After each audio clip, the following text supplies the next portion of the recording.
Nearly 2 years ago, a popular Las Vegas supermarket was partially in shambles on the ground. Today, it's still not open. But when we checked in with the fine folks at La Bonita, they told us every day is a day closer to a grand reopening. 8 News Now anchor Ozzy Mora has the story.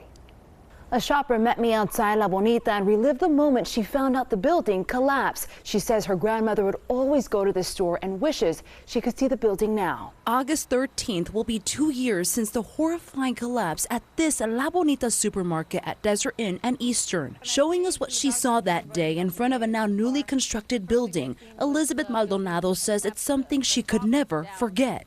The roof collapsed right down to the cement. So it closed the entrance. Nobody could come in and come out. 4 people were hurt when the collapse happened, blamed on winds. We were all crying, like what happened? We were worried. Even though Maldonado was worried about the people inside, she hoped it would not prevent her grandmother's easy access to a grocery store. They cater a lot to Latino people around Las Vegas, Nevada, and people that can't get to, transportation. After the collapse, the closest grocery store for many in that area was close to half a mile away. But La Bonita spokesperson Jessica Tavares says there will soon be major progress. It is confirmed that we're reopening. Obviously, dates can change, but beginning to mid-fall is what we've been told.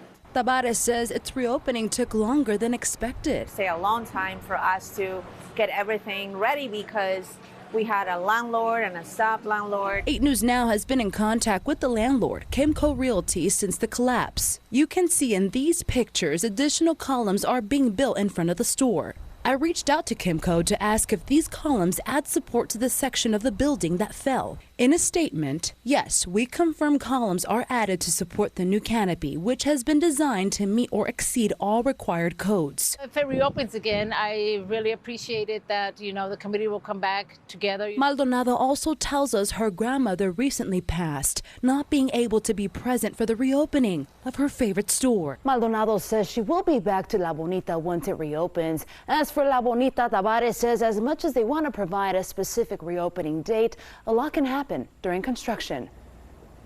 Now, employees who formerly worked at that particular location will have a spot there when they do reopen. There'll also be a hiring event, and we'll be sure to let you know when that happens.